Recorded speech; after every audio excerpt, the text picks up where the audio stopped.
Olá, meu querido telespectador, seja bem-vindo. Eu agradeço pela sua audiência e você sabe que o nosso compromisso é discutir segurança pública de uma maneira objetiva e eficiente para a sociedade, sempre trazendo renomadas figuras do meio jurídico e da sociedade civil organizada. E hoje temos a honra de receber o Dr. Geibson Rezende, promotor de justiça. Tudo bem, doutor? Prazer estar aqui, agradecido pelo convite, tenho certeza que debateremos um tema muito importante hoje aqui no seu programa e eu quero parabenizar pelo formato, pelas pessoas que você tem trazido aqui que engrandecem muito de fato e levam para a sociedade goiana, no Brasil inteiro, na verdade, né, informação de relevo, de importância que nos faz ver a vida de uma maneira diferente, sob o ponto de vista dos nossos direitos, vamos dizer assim, né? Eu que agradeço as boas benesses no que se refere ao programa, doutor, mas saiba que a grande estrela aqui são os convidados e aqui no tema de hoje é Vossa Excelência.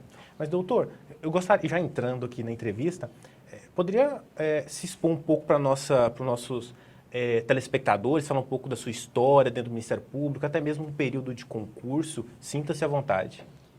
Assim, minha vida dentro do Ministério Público, minha vida no meio jurídico, no mundo jurídico, tem muito a ver com meu pai, né? Que depois de velho, já com 40 anos de idade, resolveu fazer faculdade.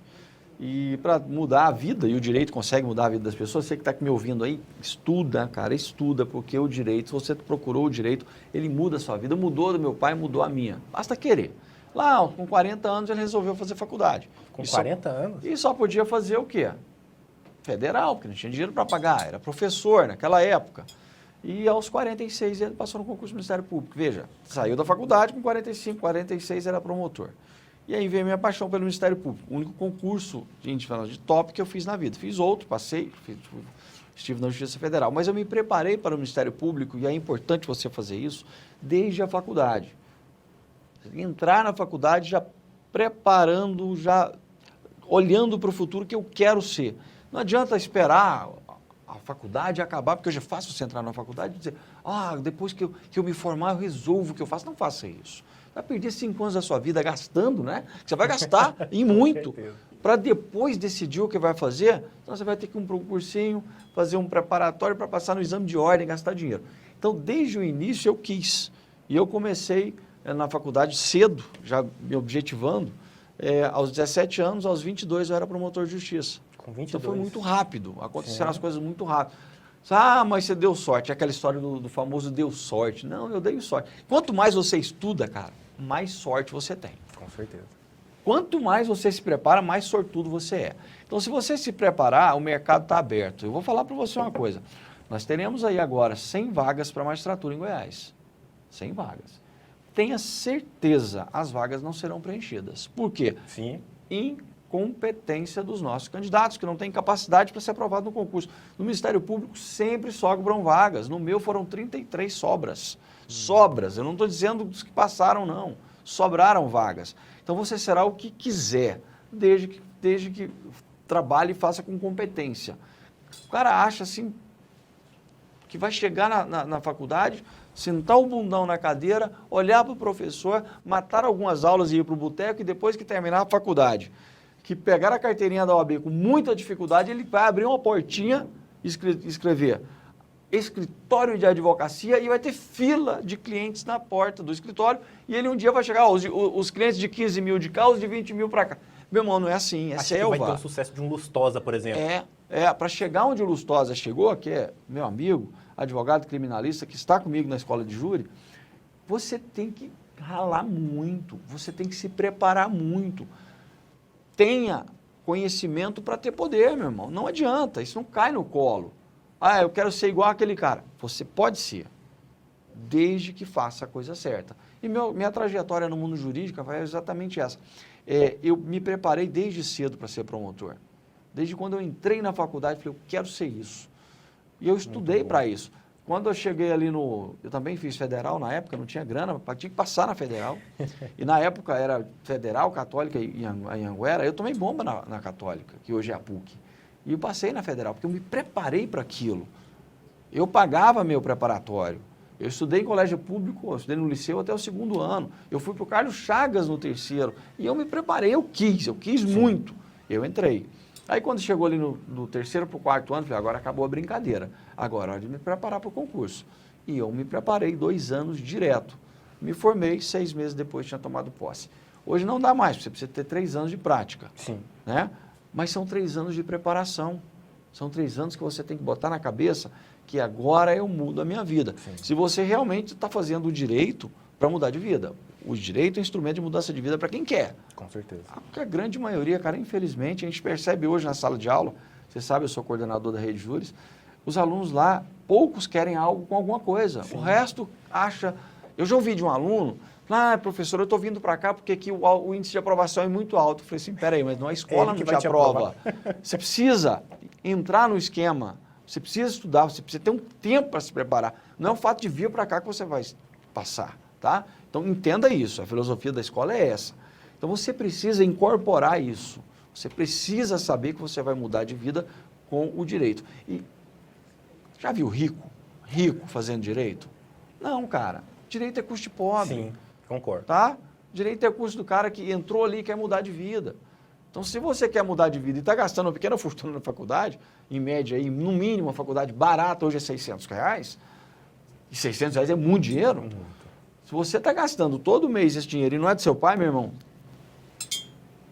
investe bem, estuda, porque a vaga está aí. Faça uma pesquisa depois. Concurso não para. Vão acabar os concursos, não existe mais concurso. Meu Deus, que desespero. Falaram isso para mim quando eu estava estudando para o Ministério Público. Passa agora porque não terá mais concurso. De lá para cá foram 24 concursos públicos só para o Ministério Público de Goiás. E todos os anos tem abertos aí vários concursos do Ministério Público no Brasil inteiro. O delegado hoje tem 5. Sim. 1, 2, vamos lá, 3, 4, 5. E é com perspectiva de mais 3 ou 4 no próximo mês. Então, se você se preparar com calma, você chega lá. Então, a minha trajetória para o Ministério Público foi essa. Preparei, me preocupei desde cedo. Mas eu tenho outra paixão, que é a docência, né? Sim, sim. E aí, essa é um pouco mais difícil que o Ministério Público. Porque na docência você precisa de aprovação do aluno, né? Ele tem que gostar de você, tem que ter uma empatia.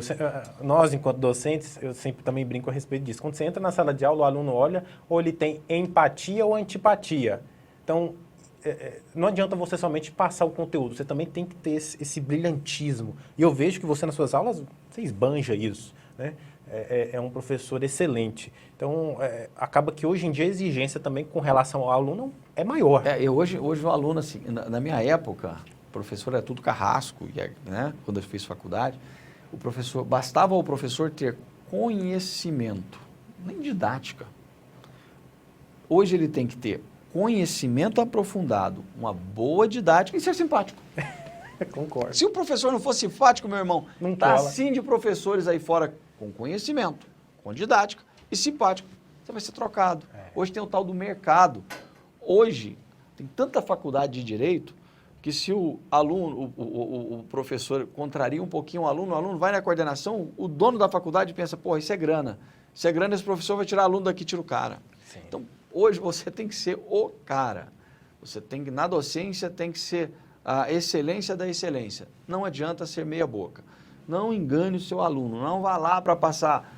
Eu tenho um ódio, cara, de aluno chegar para mim. Eu fui professor universitário por muito tempo. Professor, o senhor podia passar um questionário para tirar as questões da prova?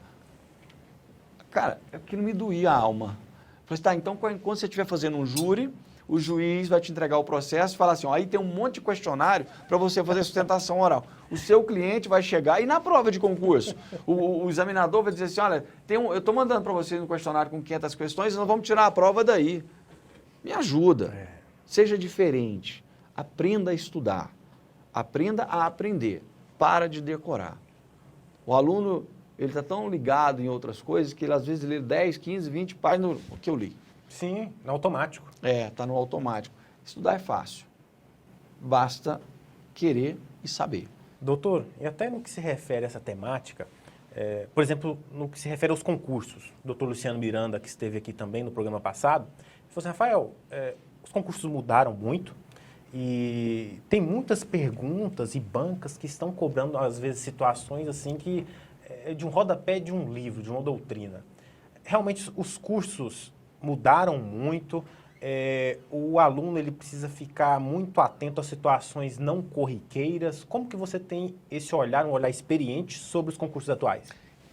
Isso, vamos dizer assim, essa surpresa nos concursos públicos e vaidade de examinador aconteceu muito, com mais frequência que agora, há um tempo atrás, há coisa de 3, 4 anos, começou há uns 10 anos atrás, 15 anos atrás, e se estendeu muito até, digamos, até uns 3 anos atrás, quando o mundo concurseiro começou a notar a vaidade desses examinadores, como, por exemplo, perguntar o que é a teoria da graxa. O que isso vai me ajudar na minha profissão? Mas isso acontece ainda assim. Mas o que eu percebo, Rafael, isso é a exceção, não é a regra, sim, é que existem rótulos e a pessoa que está se preparando para um concurso rotula o seu estudo. Eu dou um exemplo. Eu tenho lá teoria do crime. Teoria do crime, alma do direito penal. Aí a teoria do crime não é a teoria do crime para delegado, não é a teoria do crime para Ministério Público, não é a teoria do crime para magistratura. Teoria do crime é teoria do crime. Mas o aluno precisa que tenha lá teoria do crime para delegado. Parece, na cabeça dele, que existem matérias diferentes e ele precisa estudar matérias diferentes para concursos diferentes. E aí entram as bancas. Sim. Teoria do crime para o CESP. Questões do CESP. Não é assim. Deixa eu te ensinar. Eu fiz assim, funcionou para mim. Não adianta você estudar para a magistratura agora com a FCC. Eu vou estudar estilo FCC. Usa até uma palavra legal, né? Estilo FCC. Cara, não muda.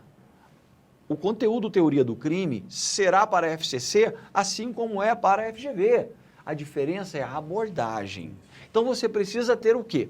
A base. Saber o que é a teoria do crime, saber o que é crime culposo, o que é crime doloso, ter a base e aí, quando você escolher o concurso e a banca, notar como é que eles arguem aquilo com foco no que você conhece, porque o conhecimento é o mesmo para tudo, só muda a abordagem. Você tem que se acostumar com a abordagem e não estudar para cada concurso de acordo com cada banca.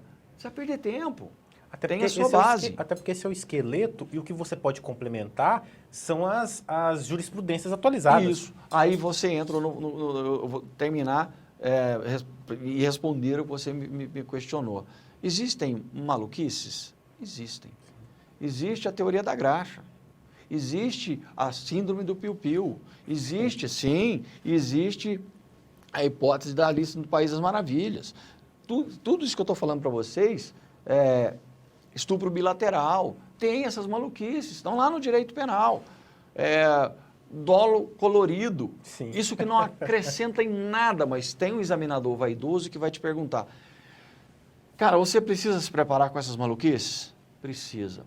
Infelizmente, hoje, você tem que estudar informativo do STF e do STJ. Sim. Isso não te acrescenta em nada. Informativo nem tem força vinculante. Informativo não é nada. O que é tudo é a essência do direito e esse informativo ele nasce do direito. É a visão do tribunal naquele momentozinho específico. Só que os concursos têm pedido. Sim.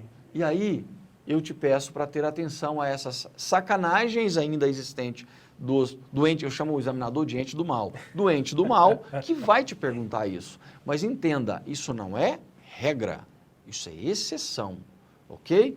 Pontue ali naquela banca se eles costumam fazer perguntas assim e com base nisso, nessa percepção da banca, você estuda. Se não, deixa de lado. Mas o que é importante para o concurso público, Rafael, é que você tenha uma base sólida. Veja, quando você chegar no momento da prova, que tiver com a base de 80% formada por aí, o resto, a exceção, você aprende fácil, fácil, fácil. Tem que decorar nada. Você entende um informativo de forma rápida. Sim. Você entende uma jurisprudência de forma tranquila. Mas se você não tiver essa base, se você não souber o que é direito penal, parte geral, ali todinho, estou falando da minha praia, você não entendeu o que é teoria do crime, se você não tiver princípios na cabeça, se a teoria da pena não tiver dentro da sua alma, meu irmão, você não vai aprender nada. Porque a exceção, ela também se baseia na regra, que é o conhecimento básico. Então, o aluno se preocupa em já ir... Eu costumo falar sobre fazer um comparativo do... Quem não? Vocês não lembram, não? Talvez você lembre do Karate Kid. Toda essa época não, doutor. O Karate Kid, né? O Karate Kid está reprisando agora, está em voga. No Karate Kid, o moleque que ia aprender lá, o Daniel San, ele já queria chegar chutando. Não, primeiro tira casaco, põe casaco, meu irmão. Primeiro você vai dar uma limpadinha aqui, vai aprender a base. Aí depois você vai lutar. Então você precisa dessa base primeiro e ter paciência para aprender. Com certeza. 2 anos e meio para essa base estar bem solidificada dentro de você. Aí depois o que você disse, não existem mais surpresas. Vai ter um maluco que um dia, quem sabe, talvez, vai te perguntar o que é a teoria da graxa. Mas o resto é dentro da normalidade. Doutor, e no que se refere à docência? Como que Vossa Excelência entrou no mundo da docência e até o ponto de chegar como coordenador da Rede Júris? Olha, a docência sempre foi uma paixão, né? Assim, a gente se apaixona pelos professores. Então, um dia eu vou estar lá. Todo mundo faz isso. E um dia eu queria muito ser professor. Eu te confesso que eu ministrei aula há muito tempo. Aliás, até hoje, de graça, porque na coordenação eu acabo não recebendo nada. Um dia eu brinquei com um amigo, falei assim, eu dou aula até de graça. E ele me convidou. Falou assim, olha, estou com uma vaga aqui. Ah, que legal. Para hoje. Eu falei, pô, hoje? Ele falou, é hoje. Hoje, que horas? 7 horas, será 4 da tarde. Você vem? Caramba. Falei, caralho. Eu era promotor da área ambiental na época. O ambiental mandava em tudo, sabia tudo. Mas ela não era de ambiental. Aí ele falou, eu falei, ambiental? Ele falou, não, direitos humanos. Falei, como assim, cara? Ele falou, ou é agora, ou larga. Pensei, falei, eu vou. Como os direitos humanos têm muito quê de constitucional, Direito penal. tem outros assuntos correlatos que eu dominava, até o próprio ambiental, eu falei, pensei, eu vou lá e dou um migué nessa turma e fico feliz. Cheguei, tinha mais de 100 alunos na sala. Nossa. Um calor infernal. Cara, eu não sabia, eu não sei se eu tremi mais naquele dia ou no meu primeiro júri. Olha só. Que eu quase morri. Eu falei, a turma ficou apática, eu saí e falei, cara, ninguém dá migué em sala de aula, não adianta. Ninguém engana em sala de aula, ou você sabe. Cheguei na mesa do coordenador, falei, Kleber, desse jeito eu não faço mais não, cara. Se você quiser que eu volte, você me diga qual a disciplina, eu vou me preparar e eu volto. Aí voltei, a turma pediu para eu ficar, eu fiquei, e fiquei por lá 17 anos. Que bacana. Aí entrei para o direito penal, entrei para o direito ambiental e eu comecei a gostar mais ainda. E um dia surgiu uma proposta de a gente ministrar uma aula específica de penal e processo penal com o meu colega João Teles, que é um cara bom para você trazer aqui, um cara muito bom, foi um dos melhores promotores do júri que eu já vi atuando. E nós montamos esse preparatório. Depois eu entrei para a Rede Júris, a gente começou a coordenar alguns preparatórios e logo vieram as pós-graduações. E eu fui me envolvendo cada vez mais com esse mundo que é viciante. A docência é apaixonante e viciante. Cada dia, você quer coisa nova, você quer aprender coisa nova, você tem alunos que você ajuda, que eles te dão um retorno. Cara, quando um aluno te liga e diz, professor, estou aqui hoje por sua causa. Semana passada isso aconteceu comigo, não tem preço. Hoje, esse aluno, especificamente falando, não vou dizer o nome dele, é oficial da PM. Passou num concurso pesadíssimo. Total. A gente preparou, nós orientamos. E eu te digo que eu faço isso de forma pro bono, vamos dizer assim, porque de fato eu não ganho nada. E quando eu era professor da faculdade, eu tinha lá uma turma, o salário, pasme, era R$400 para você preparar a aula e tudo. Eu ficava na gasolina. E o magistério pagava assim, para ir. O magistério é um vício, cara.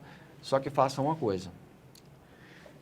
Aula na sua área de atuação. Seja o cara, seja profissional, seja expert. Não inventa. Eu vejo professores aí que ministram 6 disciplinas. Isso não dá certo. Você vai se embananar um dia. Por mais que você... Eu vi isso no filme, abre aspas, vou falar o que eu vou falar, que eu vi num filme, achei muito interessante. Um chefe de uma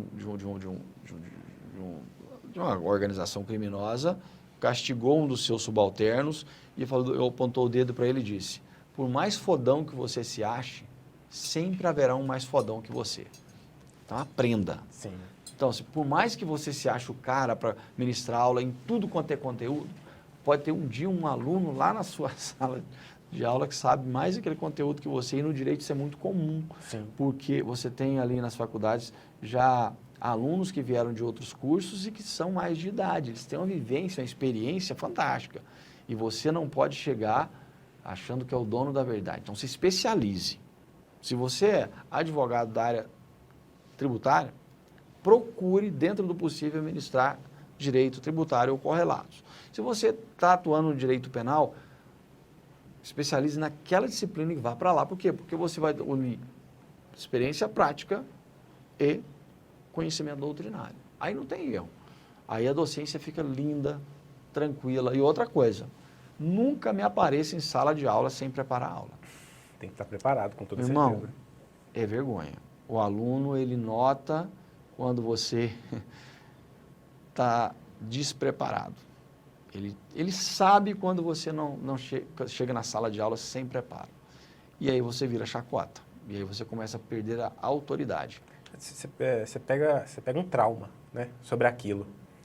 Mas, doutor, acaba que a gente está chegando para o final, mas eu não queria deixar de referendar uma pergunta para Vossa Excelência, até porque é expertise na área, é vastamente conhecido, então eu quero a opinião de Vossa Excelência sobre esse tema. Dizem que tem uma sensação de impunidade no país. Isso vem em decorrência da nossa legislação ou em decorrência de inaplicabilidade? Qual que é a visão que o doutor vê sobre o direito penal na prática? Olha, eu sei que é uma pergunta que deveria ter mais tempo, mas... Vou tentar resumir a minha percepção em meus 27 anos e meio de MP. Hoje mudou um pouco. Quando eu entrei no Ministério Público, um deputado preso, um deputado processado e condenado no primeiro grau, era certeza de que ele estaria livre no recurso. Certeza, isso era fato. Hoje a gente está vendo aí deputados, senadores, empresários, governadores, presidentes, Sim. obedecendo à ordem do Estado. Ou seja, ele está se enquadrando nas regras. Está melhorando, mas a gente está longe ainda de um ideal. Há vozes que dizem, né, e bradam por aí, que o Brasil é um país muito punitivista. Não é. É porque nós somos grandes. Existem regras descumpridas que precisam de reprimenda. E nós não temos. Nós temos muitos subterfúgios. Sim. Nós temos uma legislação arcaica que precisa de uma reforma e nós nos preocupamos com assuntos que não necessitariam de tanta preocupação, enquanto deixamos de lado outros. O nosso Congresso, ele se preocupa, por exemplo, não estou criticando a lei em si, mas a comparação com outros fatos, em elevar a pena de maus tratos contra animais para 2 a 5 anos. Está errado? Não. O que está errado é manter pena de maus tratos contra uma criança de 3 meses a 1 ano. Então há uma desproporcionalidade e, assim, há uma preocupação excessiva com situações que não precisam ser objeto de tutela da lei penal. Por exemplo, como molestar cetáceos. Primeiro você sabe o que é cetáceo, né? Golfinho, por exemplo. Existe uma lei que penaliza a molestação de cetáceos. Molestar cetáceos, o que é um ato de molestar cetáceos? De onde veio isso? É porque uma vez nós tivemos uma reportagem de um moleque que estava enfiando um pauzinho de picolé no respirador de um golfinho que estava atolado lá na areia, uma coisa de louco. E aí um deputado vendo esse aí clamor... criaram a lei. Criaram a lei e o Congresso Nacional ele trabalha muito com a mídia, e sim, a mídia sim. sensacionalista. E nós criamos alguns argumentos muito ruins, e criminalizamos situações que não necessitariam do direito penal e deixamos outras de lado. Tá? A nossa legislação processual penal ela precisa de uma reforma urgente. Nós não podemos, de forma alguma, ter essa quantidade de recursos que permite que o rico tenha um bom advogado e ele que recorra até a Corte de Haia. Nós precisamos limitar a atuação do Supremo Tribunal Federal. Ele tem que ser, de fato, uma corte constitucional e parar com essa mazela de ficar decidindo competência de juízo penal. Isso não é matéria do Supremo Tribunal Federal. O Supremo Tribunal Federal não pode discutir briga de vizinhos, e a gente sabe que isso chega lá, maus tratos de animais, isso chega lá. Então nós temos que limitar essa quantidade de recursos, nós temos que nos adequar à realidade mundial. A prisão em segunda instância é uma realidade em 70% dos países. Nos outros 30% é em primeiro grau. O Brasil é o único país do mundo, em que não se prende no segundo grau. Explica isso. Contrariando o Estatuto de Roma. Explica. Eu não consigo explicar. Aí, eu pergunto para os meus alunos. Nosso professor de Direito Penal, quando nós estudamos, ele falava que o Direito Penal americano é um lixo, não é isso? Sim. Que o nosso é lindo. Agora pergunta para o cidadão americano o que ele acha do Direito Penal dele. Um lixo e eles adoram.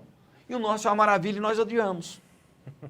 Assim, consertos a serem feitos. O direito penal infelizmente não, tem que ser, né, eu falo isso, tem que ser o espelho da sociedade, a sociedade tem que ser o que a sociedade quer, e infelizmente nós não temos o direito penal como a vontade do povo, mas como a vontade dos maiores. Aí a prisão em segunda instância, poderíamos debater isso horas e horas a fio, mas prevaleceu a vontade de quem tem interesse direto nisso. Acabou. O Congresso poderia mudar. E por que o Congresso não muda? Porque há interesse lá dentro.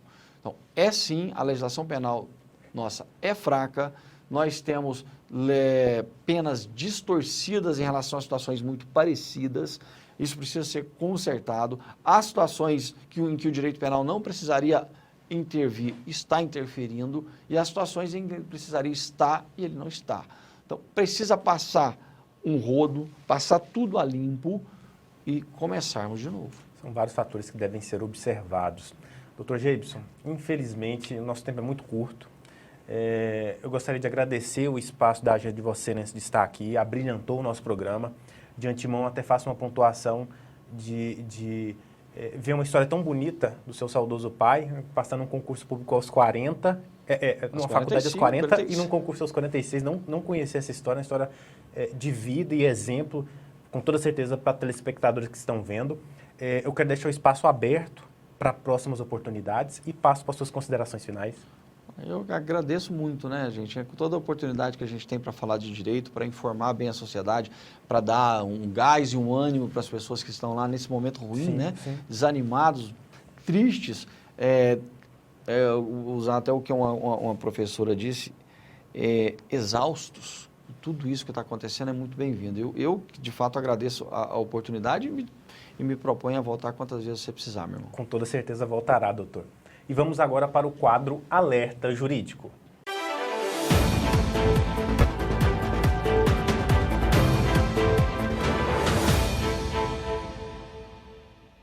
Pessoal, hoje eu queria falar com vocês sobre o Tribunal do Júri. O júri é um dos institutos mais importantes do direito brasileiro. É nele que cada cidadão tem a oportunidade de ser o juiz de fato. No júri, é o cidadão quem julga. Os crimes que irão ser julgados por esses cidadãos escolhidos, são dentre aqueles que possuem o que nós chamamos de reputação ilibada, são os crimes de homicídio, previsto no artigo 121, participação em suicídio ou automutilação, previsto no artigo 122, infanticídio, previsto no artigo 123, e o crime de aborto, previsto no artigo 124 e seguintes, todos do Código Penal. Nesses casos, é a população, é o cidadão que vai dizer se aquele indivíduo que matou, ele matou acobertado por uma excludente ilicitude, ele matou acobertado por um adierimento que nós chamamos de culpabilidade, se aquele indivíduo merece ou não ser absolvido, ou se aquele indivíduo merece pagar pelo que fez. Geralmente, no âmbito do Tribunal do Júri, o que, pelo menos na experiência que eu tenho, para alguém chegar a ser julgado pelo Tribunal do Júri, é um longo caminho. E para isso, o que nós percebemos no dia a dia é que, na grande maioria dos casos, aquele indivíduo realmente praticou um crime que merece ser punido, merece a sanção da sociedade. Eu sempre gosto de dizer, se o povo absolve quem mata alguém, esse povo depois, esse mesmo povo, vai pedir lá no Facebook, vai pedir no WhatsApp justiça, sendo que quando tem a oportunidade de fazer justiça, no caso concreto, deixa passar absolvendo um culpado. É o recado de hoje, um grande abraço.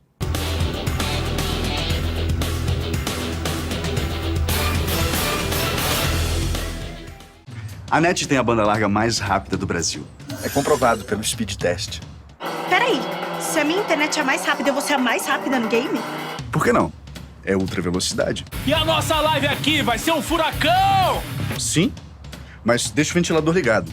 A gente só não faz cabelo voar. Ainda. Vem pra NET. Comprovada a mais rápida do Brasil. Pra você. Multitela é NET.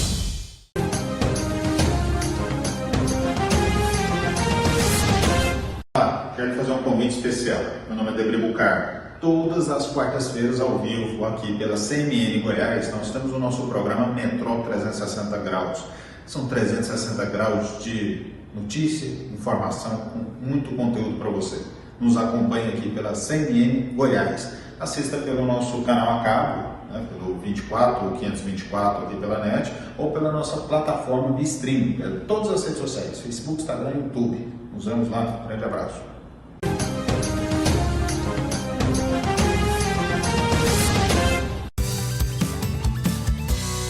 No programa de hoje, nós vamos falar sobre a saúde do homem, os cuidados, os riscos e como os hábitos de vida podem influenciar no bem-estar masculino. Seja por constrangimento ou até por excesso de confiança, os homens só procuram ajuda profissional quando os sintomas da doença atrapalham sua rotina. É muito importante que os homens, após os 50 anos de idade, procurem o urologista para fazer o exame de toque retal e de PSA. E aqueles que possuem parentes que apresentaram câncer de próstata, procure o urologista após os 45 anos. Muitos problemas de saúde dos homens estão ligados aos seus hábitos de vida. O trabalho, a família, a correria do dia a dia fazem com que não acabe sobrando disposição para cuidar de quem mais precisa, você mesmo. E o Sinta-se Bem fica por aqui. Até o próximo programa.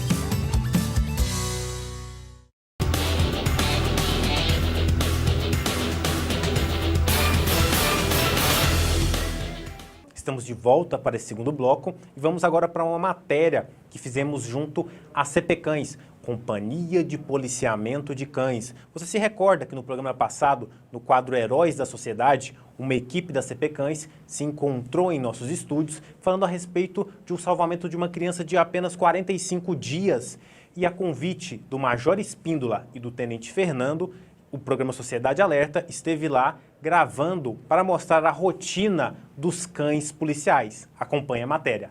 O programa Sociedade Alerta hoje está na CP Cães, Companhia de Policiamento de Cães da honrosa e gloriosa Polícia Militar do Estado de Goiás. Estamos aqui a convite do Major Espíndola e do Tenente Fernando. Não perca, vem comigo.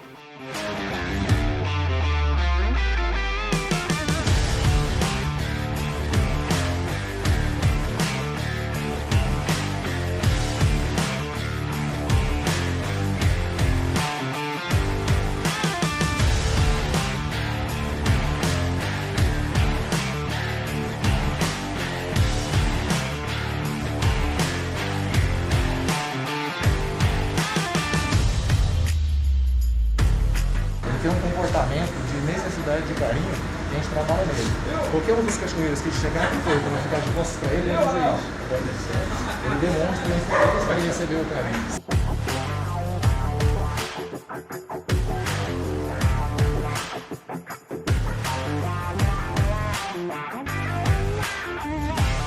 Quando os cães ficam latindo, ela fica agitada. Porque ela está mais próxima, então ela fica mais na dela, mais defensiva. Ela é uma cadela de faro. Hoje é a nossa campeã de encontrar drogas e munições, armas e munições. Essa cadela sozinha, no ano de 2020, ela conseguiu encontrar quase uma tonelada de drogas.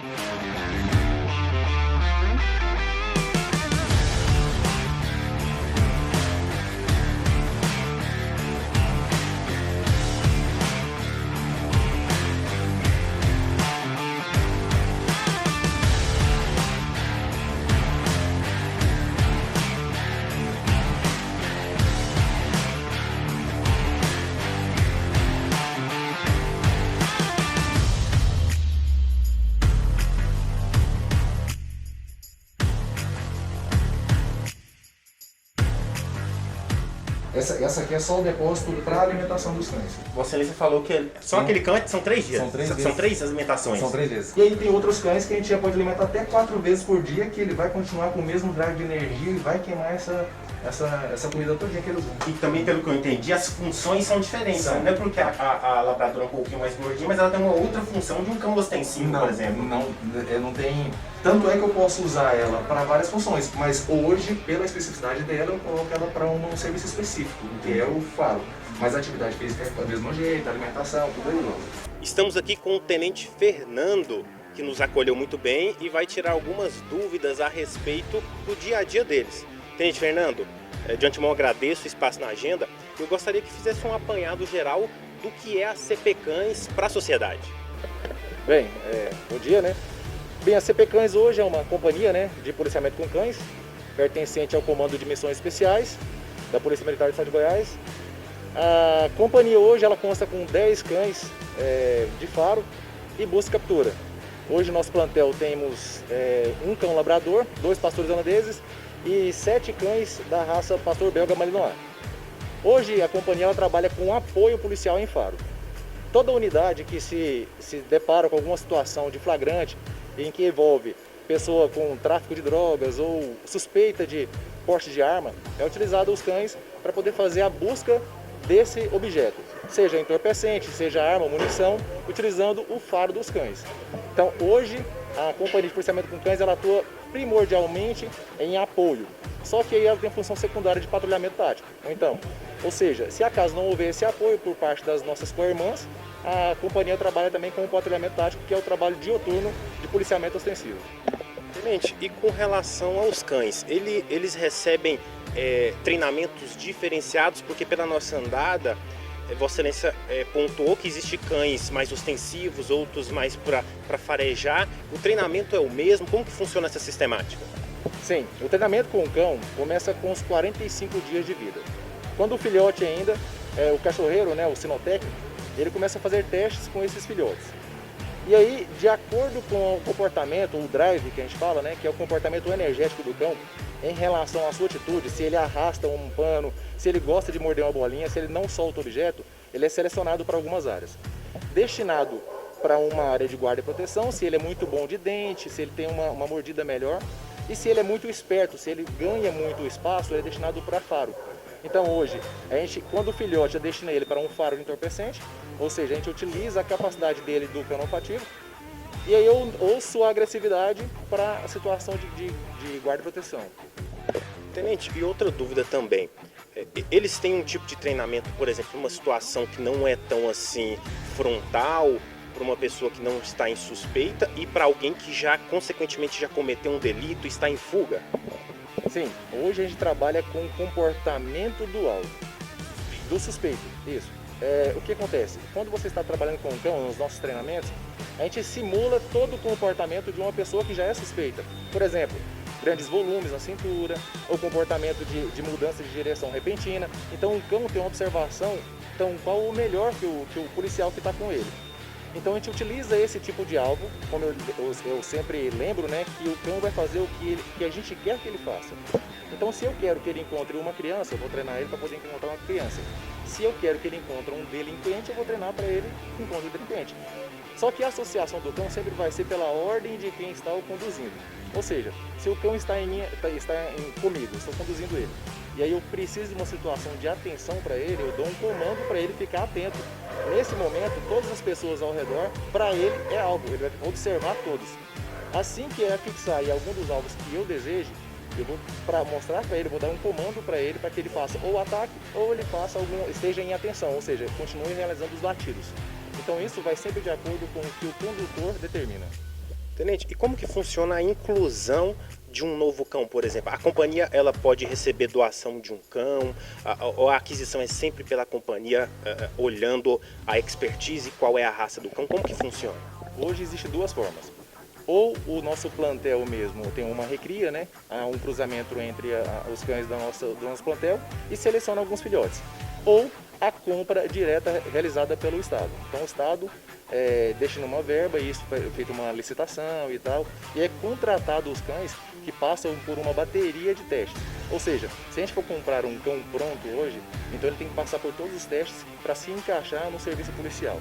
Então são essas duas formas, ou cria própria, ou por licitação de empresas que já estão prontas para poder entregar um cão pronto. E para um cão ficar hábil para o trabalho, quanto tempo, qual que é a média dele ou varia de raça para raça? Varia. Um cão hoje ele começa a trabalhar, como eu disse, né, em 45 dias começa a seleção. Com 6 meses a gente coloca ele para o estágio, a gente chama de estágio porque um cão ainda é filhote, ele tem demonstrações de brincadeira muito grande. Então a gente destina ele e vai acrescentando as atividades de trabalho diuturnamente. Com 1 ano, a gente pode falar que o cão hoje ele está pronto para poder sair e atender as ocorrências. Mas não dá para poder falar que um cão fica pronto em 1 ano. Tem cães que demoram 2 anos, 3 anos. Então isso vai da capacidade do cão de absorver as informações e do próprio treinador de deixar esse cão pronto. E cada cão ele tem uma especialidade ou todos podem fazer toda aquela função? Por exemplo, farejar uma pessoa que está perdida numa mata, farejar droga, até mesmo recentemente foi um simulacro 38, acho, salvo o melhor juízo, que um dos cães de vocês achou. E tem alguns que são ostensivos também. Todos podem fazer toda essa mesma sistemática? Como eu disse, né? O cão ele pode, só que a gente vai selecionar a melhor capacidade. Não tem como, por exemplo, eu ter que selecionar um cão pequeno para poder demonstrar medo ou a atenção, a agressividade para alguma pessoa. Ou eu pegar um cão que é extremamente lento ou pesado e colocar ele para poder fazer uma busca-captura. Então, assim, a gente utiliza isso dos drives, a gente chama de drive, né, que é a capacidade que o cão tem para desenvolver alguma certa atividade. Agora, a capacidade de faro, eu posso utilizar qualquer raça? Pode. Você pode treinar desde cedo com qualquer raça para poder desenvolver a atividade de faro, mas não quer dizer que aquele cão seja ruim ou bom para aquilo. Cada raça tem a sua qualidade. E outra situação, tenente, com relação, por exemplo, a uma situação corriqueira, ostensiva. O cão ele é utilizado para, tendo em vista o raciocínio de ser menos letal do que, por exemplo, usar um armamento. Quando você sai todo equipado para um confronto. Então o cão seria utilizado inicialmente para resguardar até o próprio suspeito? Sim. Hoje o cão ele é utilizado como uma arma menos que letal. Ou seja, se tiver uma situação eminente de confronto armado ou utilização do cão, utiliza-se o cão. Porque o cão é treinado não para poder tirar a vida daquele suspeito, mas sim para poder imobilizá-lo. Ao realizar a sua mordida, o cão ele vai imobilizar aquele suspeito com uma mordida.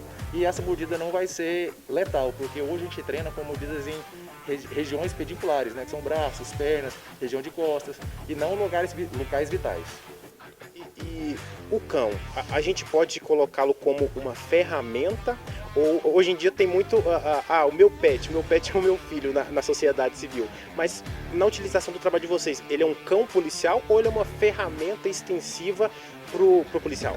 Essa é uma pergunta muito boa de ser feita, porque quem trabalha com cão, a gente fala que é o seguinte: quando o cão integra a viatura, ele é um quinto policial. Ele não é um objeto. A gente não cautela o cão, a gente utiliza ele como parceiro.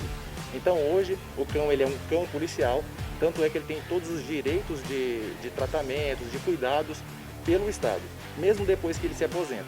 Então não é certo dizer que eu uso ele como ferramenta. Eu posso usar isso de forma técnica como utilização para algum objetivo, mas o cão ele tem todo o tratamento como policial, tanto é que ele é bem quisto, tem os apelidos, a gente chama de binômio, ou seja, o policial que vincula muito próximo a um cão, ele tem uma ligação muito forte, que é a célula K9.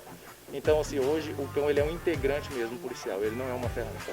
É porque a própria legislação hoje em dia avançou e ela resguarda até mesmo tipos penais que podem incidir sobre uma pessoa que maltrata um cão, que ceifa a vida de um cão. E já nesse raciocínio, existe informação de um cão policial que foi abatido em ocorrências recentemente aqui no estado de Goiás? No estado de Goiás, não. Nós temos uma co-irmã, né, que é a Polícia Militar do estado de Minas Gerais, em que tivemos a perda de 2 cães durante uma ocorrência. E, se não me falha a memória, também no estado do Paraná. Isso nos últimos 5 anos. No estado de Goiás, a gente não tem nenhum histórico, né, desde 72 que a gente trabalha com os cães, né? Em atividade policial mesmo, nenhum cão foi abatido, não. Tenente, e a respeito da sinotecnia? Qual que é a sistemática? Como que funciona? Sinotecnia é um curso policial em que habilita o policial ele ter contato e fazer o trabalho e adestramento do cão policial. É um curso hoje realizado no estado de Goiás com um período de 3 meses. Depois desses 3 meses ainda o policial ele passa por um estágio de trabalho com os cães para poder lidar com todas as variáveis do cão. O curso ele versa sobre o adestramento, tanto para todas as frentes de trabalho com o cão, até com a obediência. Ou seja, eu dar os comandos e ler o cão no momento que ele precisa sentar, ou deitar, ou realizar um ataque, ou ficar em situação de atenção. Tudo isso é realizado durante o curso. Como eu falei, né, ele tem um período de 3 meses. Mesmo assim, um período de 3 meses não é um tempo suficiente para poder deixar um cão pronto. Por isso que a gente lembra, isso é só uma pré-condição para que ele trabalhe com o cão posteriormente. Tenente, e a respeito de um grande ato deste cão policial? Vossa Excelência poderia expor aqui uma grande apreensão, a prisão de um suspeito? Qual foi recentemente um grande ato de um cão que, consequentemente, ajudou a sociedade? Eu seria suspeito poder falar, porque para a gente, quando o cão encontra qualquer que seja a quantia, já é uma vitória para a gente. Mas se eu fosse contar nas ocorrências mais recentes, um cão nosso ele conseguiu encontrar uma quantidade de droga a 2 lotes de diferença do lugar onde a gente estava realizando a nossa vistoria. Então o cão sinalizou para fora daquele lote. É incrível, né? Porque a gente pensa assim, não, ele está sinalizando em alguma outra coisa que a gente não faz nem ideia. Resolveu-se tirar o cão daquele lote, ele percorreu uma distância ali de uns 40 metros, entrou em outra residência e lá nesse local foi encontrado a droga. Posteriormente a gente ficou sabendo que o alvo, né, o suspeito, ele pegou o objeto e jogou por cima da casa a uma distância tentando encontrar um lote vazio. E mesmo assim o cão fez esse encontro. Esse foi a cadela Isis que fez na cidade de São Simão. Em uma outra situação também, a mesma cadela Isis, uma situação de lote, a gente entrou para poder fazer uma vistoria e aí não estava ali, a gente rodou o lote todo e ela mostrou um buraco, um muro. E a gente ficou abismado com aquilo. Depois que abriu aquele buraco, viu que era uma parede falsa. E essa cadela atravessou, rodou mais ali uns 12 metros e sinalizou no chão, enterrado. E aí foi que a gente, como o cão não erra, a gente sempre fala, iniciou ali, né, para poder soterrar aquele material. E depois de 60 centímetros de profundidade havia cano de PVC. E nesses canos de PVC ainda tabletes de maconha. Ou seja, ali havia 6 quilos de maconha dentro de um cano PVC enterrado a 60 centímetros. Hoje, se a gente for pensar isso, a capacidade que um policial teria para poder fazer isso seria muito difícil. Tenente, e poderia expor também um pouquinho sobre esse cão que conseguiu achar um simulacro de 38? Porque a gente pensa assim, uma droga às vezes tem um cheiro, alguma situação química, mas um simulacro, um objeto, claro que tem situações de treinamento que são sigilosas, mas dentro do que Vossa Excelência pode expor aqui, como que funciona? Durante o treinamento, como eu disse, a gente coloca o cão para poder encontrar o que eu quero que ele encontre. Seja munições, drogas, etc. Nessa situação específica, não era um simulacro, era uma arma artesanal. Há uma diferença, porque o simulacro ele simula uma arma, mas não tem o potencial de tiro. E a arma artesanal não, ela foi modificada e ela consegue realizar o disparo, mesmo não tendo o formato de uma arma. Então, nesse caso, essa era uma arma artesanal. E havia resquícios ali, tanto do disparo como do uso da munição. Então, por associação, o cão ele encontrou essa arma artesanal por já trabalhar com um faro específico de munição, de pólvora, de todos os elementos que compõem esses produtos que a gente trabalha aqui. Então, nesse caso, ele encontrou porque já havia indícios, ou parecia, né, tinha similaridade com a arma normal, a arma de fogo normal. E agora vamos para um treinamento na prática com esses cães policiais. Já estamos aqui para os testes práticos com o cão policial, com toda a equipe da CP Cães. Tenente, como que vai funcionar essa sistemática? Que nós vamos simular uma situação de apoio de faro, que é a atividade fim da CP Cães. É uma situação em que uma equipe está trabalhando e verifica a possibilidade daquele suspeito ser um traficante. Ou seja, há uma grande possibilidade desse suspeito ter dispensado ou guardado, escondido alguma droga em uma região. Então, utiliza-se os cães de faro da CP Cães para poder tentar encontrar essa droga. Então, a gente vai fazer simular essa ocorrência aqui com a cadela Isis. Nessa situação, a equipe falou para a gente que existe em uma região, um quadrante grande aí, né, uma área de 1000 metros, e nesse momento a gente vai iniciar o trabalho de faro com o cão. Nós temos aqui a soldado Caiado, que está conduzindo a cadela Isis, A equipe é composta pelo Cabo Ribeiro, Soldado Jordão, Sargento Hércules, e nós vamos simular isso agora.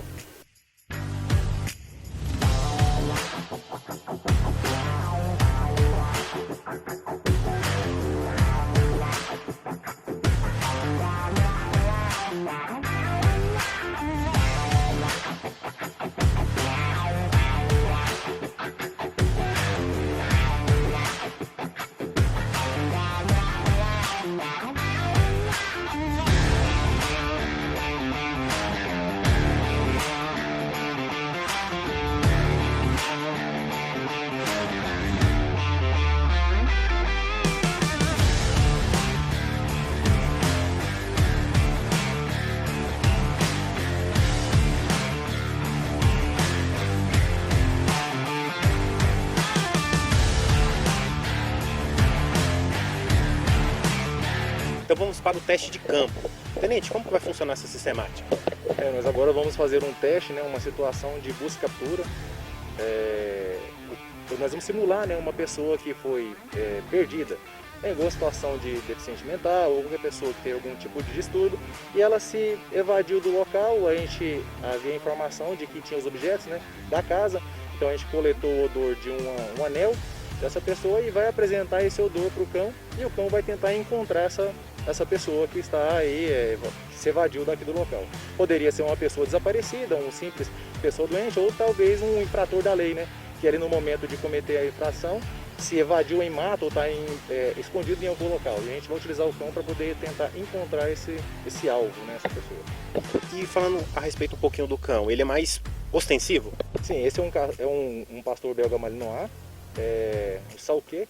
Ele é um cão hoje, vamos dizer que ele é jovem, né? Não tem 2 anos ainda, mas é um excelente cão para utilizar para essa função, que é a busca e captura, porque ele tem uma capacidade olfativa muito boa, né? Um cão olfativo muito bom, e é um cão muito ágil, tem uma capacidade, um esforço físico diferenciado das demais raças. Então ele é ostensivo pela função de ser um de médio porte, demonstração de dentes e tal, e muito enérgico, ou seja, ele tem muita energia, né? Muita força para trabalhar, então ele é considerado um cão mesmo ostensivo.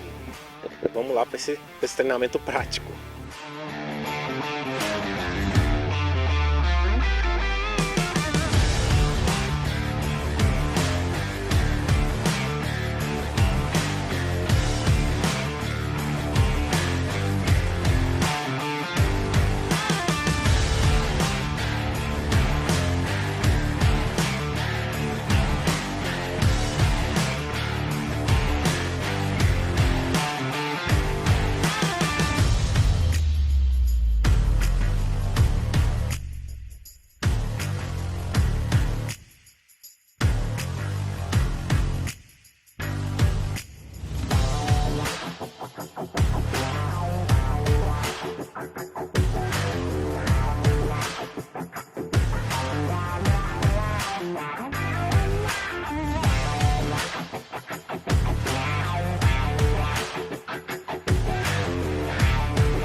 Tenente Fernando, gostaria de agradecer o espaço da companhia, novamente fazer agradecimentos ao Major Espíndola e a Vossa Excelência pelo espaço. Passo aqui para suas considerações finais. Tá certo, a Companhia de Policiamento com Cães, né, comandada pelo Major Espíndola, fica aí à disposição das nossas forças amigas, né, e a população em geral, para que possa visitar a nossa companhia, a gente está de portas abertas, e deixar um recado aí, né, e os cães de Faro estão à disposição de todas as forças da sociedade para fazer o que for de melhor aí, tanto na busca de entorpecentes, como no policiamento em geral aí a favor da sociedade, o servir e proteger a sociedade em geral. E você, meu querido telespectador, continue que tem mais programa Sociedade Alerta. Pois bem, voltamos a esse segundo bloco e hoje temos a honra de receber 2 coordenadores, até mesmo para podermos discutirmos um pouco mais sobre essa sistemática da didática frente a essa pandemia que nos assola. Temos a honra de receber aqui o Dr. Leonardo Rodrigues, coordenador e docente da Faculdade Evangélica de Senador Canedo. Tudo bem, doutor Leonardo? Tudo bem. É um prazer recebê-lo aqui, com certeza vai abrilhantar o nosso programa. Também temos a honra de receber em conjunto o Dr. Fernando Turcheto, coordenador e docente da Unifam. Tudo bem, doutor? Tudo ótimo, é um prazer estar aqui contigo, meu caro. O prazer é todo nosso, doutor. Doutor Leonardo, gostaria que se apresentasse para os nossos telespectadores, falasse um pouco da sua história e como chegou a um tão alto cargo na instituição como coordenador. Pois bem, Leonardo Rodrigues, eu comecei a minha atividade na docência aos 13 anos de idade. Eu comecei dando aulas particulares e me apaixonei pela língua portuguesa. Na época do vestibular, tentei escolher um curso que se adequava à minha realidade, escolhi fazer letras, mas a paixão pelo direito tomou conta de mim, razão pela qual fiz letras de manhã, no período noturno fiz direito. Em seguida, fiz uma especialização em direito do trabalho e previdenciário, embora não tenha aptidão pelo exercício na área trabalhista.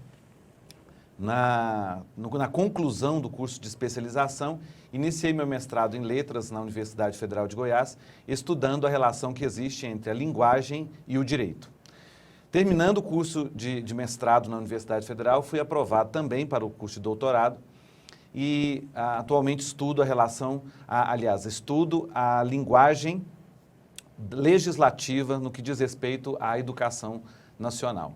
É para mim um motivo de muita alegria, porque a minha atividade na docência se iniciou em Anápolis, ministrando aulas para educação básica, depois eu passei para o ensino superior e para a área de especialização.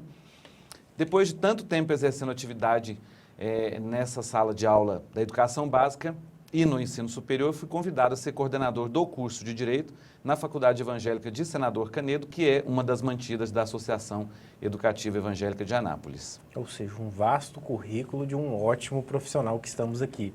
Doutor Fernando, no que se refere à sua atuação, se apresente para os nossos telespectadores. Bom, pessoal, meu nome é Fernando Turcheto, sou coordenador adjunto do Centro Universitário Alfredo Nasser, em Aparecida de Goiânia, e coordeno também as unidades em Casa Nova, na Bahia, e em Pontalina, em Goiás.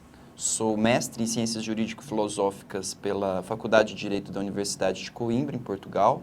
Tenho uma especialização lá também em Direitos Humanos, uma especialização pelo Instituto Brasileiro de Ciências Criminais, em São Paulo, sobre direitos fundamentais. E, bom, tem pouco tempo na docência, comparado ao meu querido aqui, professor Leonardo, bem modesta a minha trajetória comparada à dele, mas há 3 anos, sim, já encontro-me na docência. Entrei na Alfredo Nasser diretamente já como coordenador adjunto e atualmente como docente em Filosofia do Direito e Introdução ao Estudo do Direito no Centro Universitário. Também temos orientação de trabalhos de conclusão de curso, principalmente dos alunos que estão terminando, nos alunos de pós-graduação. E fazemos algumas semanas de integração jurídica para incentivar a pesquisa dos alunos. Então, nesse sentido, em que pese o pouco tempo, as atividades são bem constantes, bem intensas e para nós aqui está sendo mais que um prazer, mas exercer com dignidade a sua profissão é uma coisa que engrandece muito, principalmente nós docentes, né? Com toda certeza, doutor. Até porque muito me envaidece aqui ter 2 coordenadores que são docentes, porque eu entendo que somente a educação pode mudar o mundo, né? Se a pessoa, a partir do momento que ela se aprimora, ela consegue mudar o seu próprio mundo e dos seus familiares. E aqui, de antemão, já entrando no tema, doutores, até porque temos aqui uma vasta experiência de 2 coordenadores, e lanço a pergunta para os dois, esse mundo que a gente está vivendo, pandemia, antes tínhamos aulas presenciais, né? Eu, como docente, gostava muito da aula presencial, era uma aula visceral, enfim, mas agora a gente está olhando para uma TV. Como que o doutor observa, de um panorama geral, essa situação que a gente está vivendo? E eu começo com Vossa Excelência, doutor. A pandemia acelerou um processo que era inevitável, né? Eu falo que no âmbito da advocacia nós já estávamos assistindo à entrada da tecnologia nos nossos escritórios, afinal de contas os processos deixaram de ser físicos, passaram a ser digitais, a educação não poderia ficar longe disso. Inevitavelmente nós chegaríamos a esse momento em que a educação ficaria alicerçada com as tecnologias da informação. A pandemia acelerou esse processo. Era 15 de março de 2020, nós recebemos a informação de que as aulas seriam suspensas, substituídas por atividades remotas, e nós tivemos que fazer um processo de adaptação. Na minha instituição, tivemos um prazo de 3 dias para adaptar todas as ferramentas, todos os sites, todos os nossos contatos com os nossos alunos, e confesso que para mim foi um grande desafio. A minha formação didático-pedagógica é para o ensino presencial, mas todos os dias eu entendo que é uma oportunidade para que nós possamos aprender uma metodologia que já vinha, inclusive, inscrita nas diretrizes do curso de Direito, quando se falava, por exemplo, da necessidade de utilização de metodologias ativas no ensino, entre as quais nós estamos aí falando da utilização de tecnologias da informação. É claro que nós tínhamos algumas ferramentas muito tímidas, mas a pandemia acelerou esse processo e hoje, depois de 1 ano da pandemia, é claro que a gente se sente muito mais apropriado para falar sobre o assunto, muito mais interessado em falar e discutir sobre essa questão, afinal de contas nós já estamos experimentando muito tempo trabalhando com a tecnologia em sala de aula. Doutor Fernando, e a visão de Vossa Excelência? Bom, concordo em gênero, número e grau com o professor Dr. Leonardo, sobretudo no que tange a questão da adaptação frente à tecnologia e o desenvolvimento tecnológico, em frente a todas as searas sociais, sejam públicas, sejam privadas. Foi muito difícil no começo, sim. Nós paramos 15 dias, sobretudo para a gente dar uma meditada sobre como trabalhar esse contexto, que era muito novo. Temos professores muito novos também, que já têm um pouco mais de adaptação frente a essa questão, mas, por outro lado, alguns professores de idade que tiveram que se adaptar também. Então, foi uma novidade para todos, principalmente para os alunos, pois muitos deles já acostumados com tecnologia, a trabalhar com plataformas sociais, redes sociais, já outros não. Eu tinha exemplos de alunos que não sabiam nem ligar uma máquina de computador. Então, gosto de citar Nietzsche quando trato dessa questão. O que não me mata me fortalece. Precisamos nos adaptar e precisamos, ao invés de reclamar, sofrer pelas mudanças, toda mudança realmente é muito complicada, mas nós precisamos nos adaptar, porque senão ficaremos para trás. Doutores, e a gente tentando aqui conjecturar uma visão futurista. Esse é um novo normal que veio para ficar, e até mesmo eu também gostaria que pontuasse a respeito sobre o próprio curso de Direito, que, se não na totalidade, mas querem colocar grande parte como EAD. É viável isso?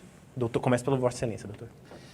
A gente compreende que o ensino remoto ele já estava presente, por exemplo, quando nós tínhamos autorização inicialmente de 20% da nossa matriz curricular ser ofertada de forma remota.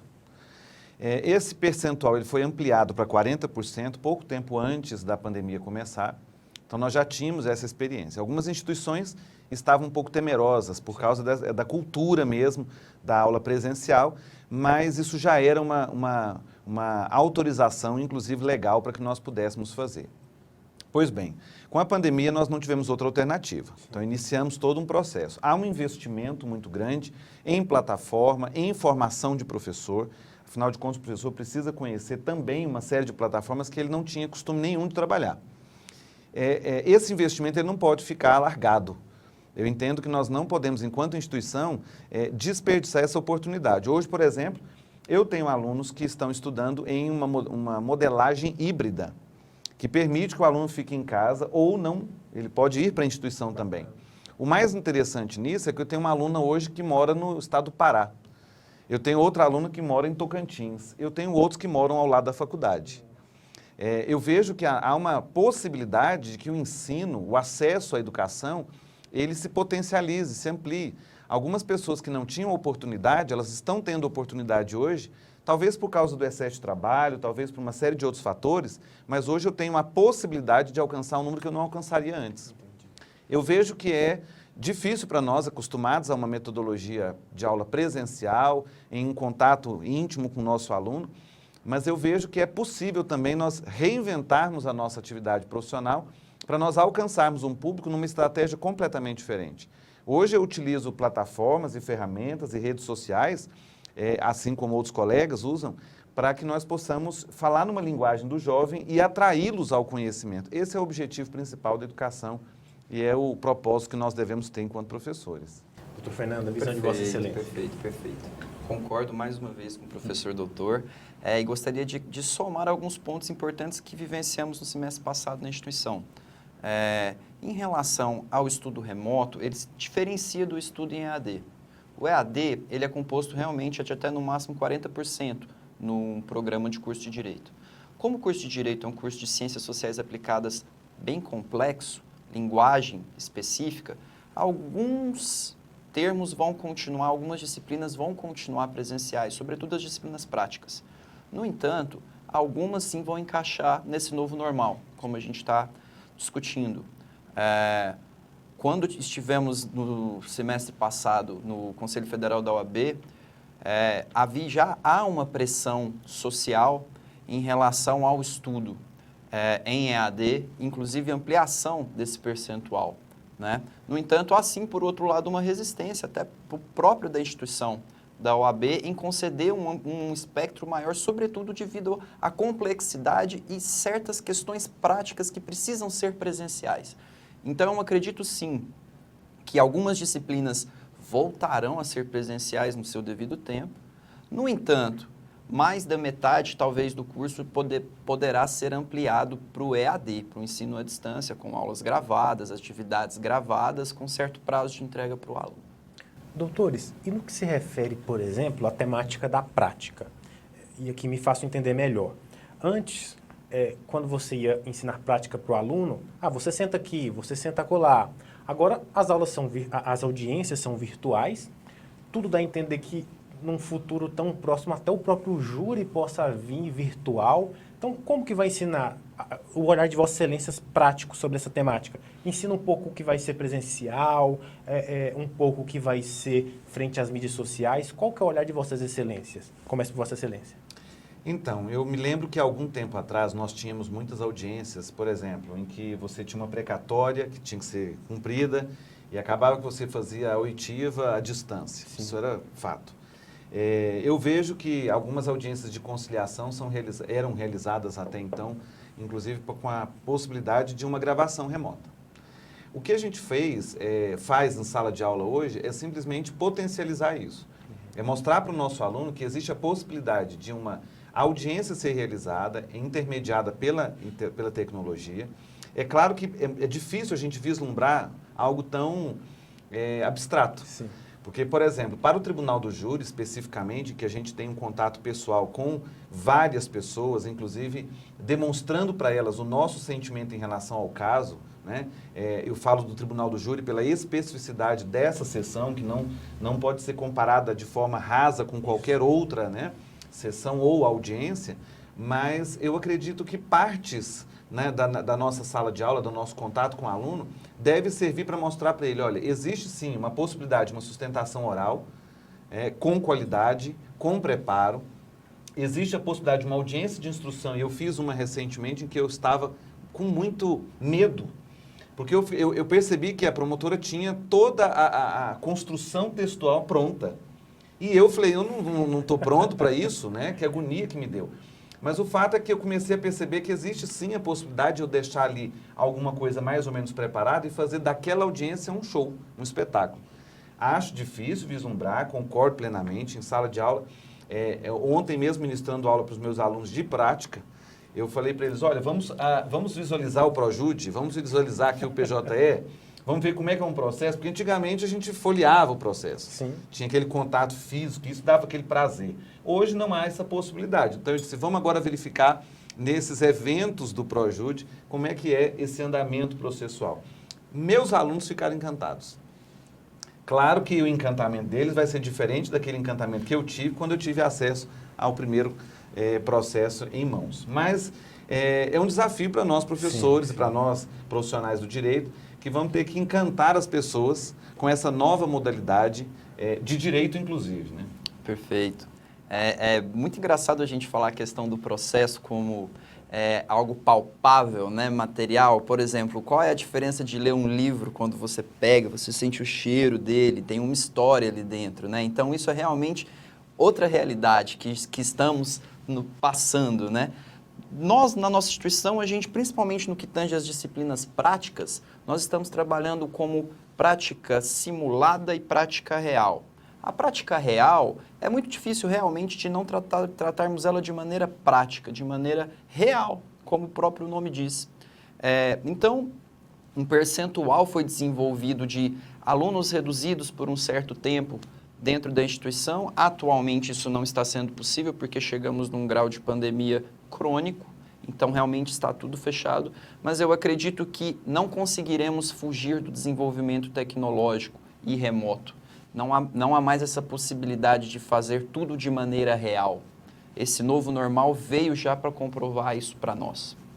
Doutores, Vossas Excelências são profissionais exemplares. E eu não tenho dúvida que os alunos que assistem às aulas de vocês lhe tomam como exemplo.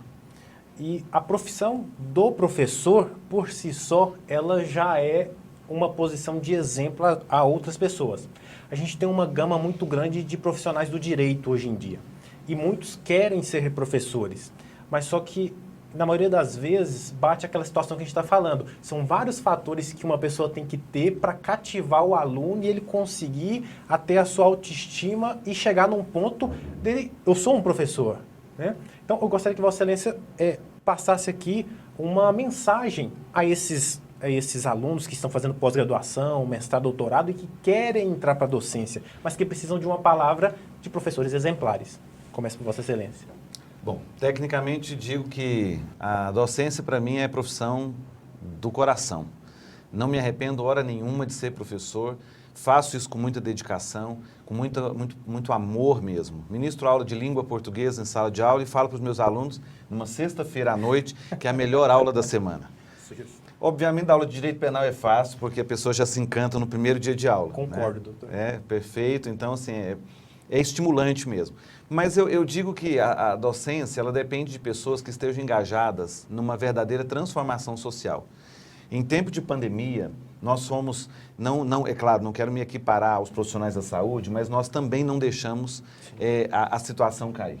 Nós não podemos deixar o sonho das pessoas se perder pelo fato de não terem a oportunidade de acessar a educação. Então, enquanto professor, eu digo que é uma profissão prazerosa, é uma profissão muito honrada. Financeiramente, digo para todos que às vezes perguntam isso também, vale muito a pena também? Vale, mas tem que se dedicar. Sim. Tem que se dedicar com curso de especialização, mestrado, doutorado, não apenas isso, ministrar palestras, porque o conhecimento ele tem que ser divulgado.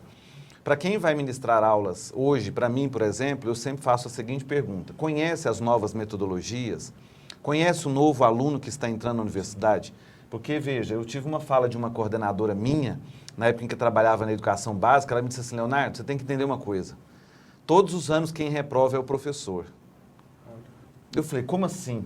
Como que o professor é que reprova? Ela falou, Leonardo, entenda uma coisa, todos os anos você está no primeiro período. O aluno ele vai para o segundo, para o terceiro, se ele não for naquele ano, depois ele vai, mas ele vai para frente. Você vai sempre continuar no primeiro período, porque a sua disciplina é dali. Então ela falou assim, entenda que há uma mudança do seu público. Você precisa se adaptar para esse público que está chegando. Então, antigamente, nós tínhamos pessoas que ingressavam no ensino superior com 18, 19, 20 anos. Hoje eu tenho um primeiro período com alunos de 15, 16, 17, meninos que acabaram de sair do ensino médio que estão encantados. No ensino híbrido, eles falaram, eu tenho opção de ir para a faculdade, eu quero estar lá. Então, eu preciso me adaptar para entender que esse aluno é um aluno que está na rede social, ele é um aluno que está acessando a internet o tempo todo. Às vezes, não. mas é um aluno que eu preciso alcançar. Então, acho que o fundamental nessa minha mensagem é que é preciso desenvolver o amor pela transmissão do conhecimento, é preciso desenvolver a paixão pelo ser humano, para que as pessoas todas possam ter acesso ao conhecimento que nós adquirimos e que nos foi passado por outras pessoas que tiveram tanto amor como nós temos hoje pela educação. E digo, mais uma vez para finalizar, nada melhor do que olhar no olho de um aluno e perceber que ele está crescendo, que ele está desenvolvendo, que está se apaixonando pela disciplina pela qual você também tem grande paixão. Perfeito. Bom, acredito também que a docência tem como semente o amor. O amor em passar e ensinar, porque é ensinando que a gente aprende. Então você, docente ou estudante, que pretende vir para esse lado acadêmico, seja bem-vindo, venha com gosto, porque estamos precisando de docentes que ensinem com amor. É muito diferente o docente que está ali simplesmente por estar precisando de dinheiro para fazer um bico para completar ali na casa, mas que não gosta. Pelo menos penso eu que quando nós vemos o resultado do aluno formando, quando você dá um canudo para ele de formatura, aquilo não tem preço. Nós conseguimos atingir o objetivo que foi ensinar direito. Como precisamos da consciência da comunidade sobre democracia e direito. Então, essa é a nossa meta aqui. Desenvolver o nosso Estado democrático de direito de uma maneira melhor, de uma maneira mais palatável de um futuro melhor. E isso se reflete em todas as searas sociais, seja na saúde, seja na economia, seja na própria tecnologia. Então, se você tem vontade, paixão, desejo, curiosidade para ensinar, para ser professor, o direito no Brasil precisa de você. Doutores, infelizmente o nosso tempo é muito curto. Quer dizer aqui que foi um prazer inenarrável ter vossas excelências aqui no programa. Coloco o programa à disposição para próximas oportunidades, com toda certeza, e passo aqui para as considerações finais de vossas excelências, começando pelo doutor. Para mim é um motivo de muita alegria ter participado desse programa. Quando recebi o convite, fiquei feliz, especialmente porque temos a oportunidade de compartilhar um pouco daquilo que nós temos tanto desejo de compartilhar, que é o nosso amor pela docência, o nosso amor pelo direito.